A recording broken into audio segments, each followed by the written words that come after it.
छत्तीसगढ़ समस्त नियमित कर्मचारी साथियों को एक बार फिर बधाई और शुभकामनाएं कि छत्तीसगढ़ में प्रदेश के नए मुख्यमंत्री श्री विष्णुदेव साय जी का आज शपथ ग्रहण हुआ। अब कर्मचारियों को ये तीव्र चिंता हो गई है कि आखिरकार छत्तीसगढ़ में जो मोदी की गारंटी योजना लाए थे, जिसमें कर्मचारियों को उनका अधिकार और हक मिलने की बात उनके संकल्प पत्र में जारी किया गया था, आज से ये प्रक्रिया चालू हो गई है कि छत्तीसगढ़ में जो मोदी की गारंटी योजना लाए गए थे, उसमें ये जो प्रक्रिया में गति कब आएगी, तेज कब आएगी। कर्मचारियों में काफ़ी चिंता है।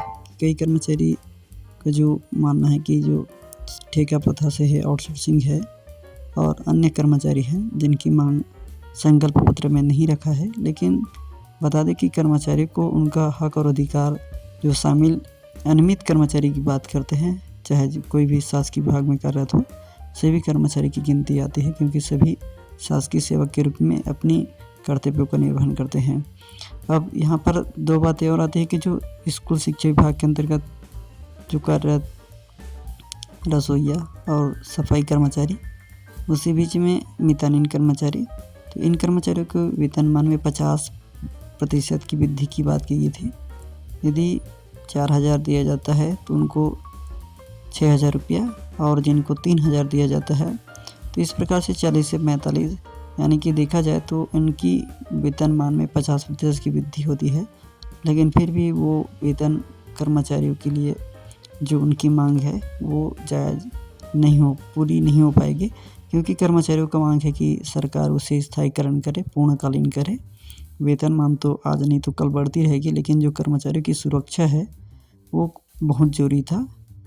वेतनमान ज़रूरी था, लेकिन पहली बात यह है कि जो कई कर्मचारी ऐसे हैं जिनको विभाग से निकाल दिया जाता है, तो सबसे पहले तो उनको ये चिंता रहती है कि सरकार हमें कब नौकरी से निकाल दे और कब बिठा दे, कब बेरोजगार बना दे।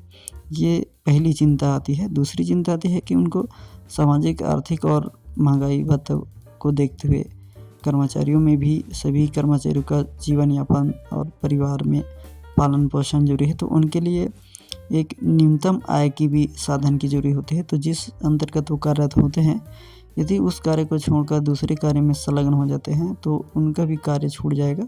और यहाँ पर बता दें, कर्मचारियों के लिए जो स्कूल में भी संलग्न हैं, जो सफाई कर्मचारी, रसोइया हैं, जिनको 2 घंटे के मुताबिक वेतनमान दिया जाता है, लेकिन उनका जो दिनचर्या है पूरे 8 घंटे तक सीमित हो जाता है, क्योंकि वो बीच बीच में कहीं भी काम करने नहीं जा पाता।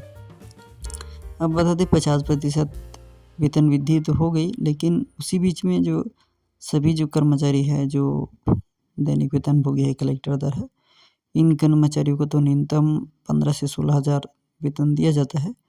लेकिन यहाँ पर भी कर्मचारी की मांग है कि इनको स्थायीकरण, नियमितीकरण की आवश्यकता है।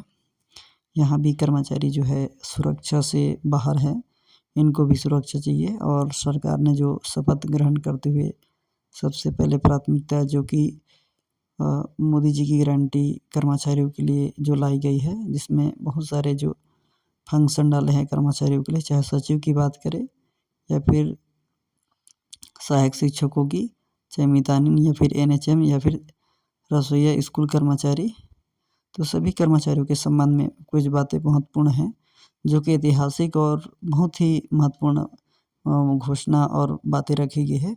यदि इन सभी बातों को बीजेपी सरकार अमल करती है तो कर्मचारियों के लिए बहुत ही अच्छा एवं आने वाले समय के लिए बहुत ही ऐतिहासिक बन जाएगा। जिस तरह 2018 में स्कूल शिक्षकों का जो संविलियन नियमितीकरण हुआ था, उसी प्रकार एक बार फिर 2024 में कर्मचारियों का जीवन भविष्य सुधर जाएगा।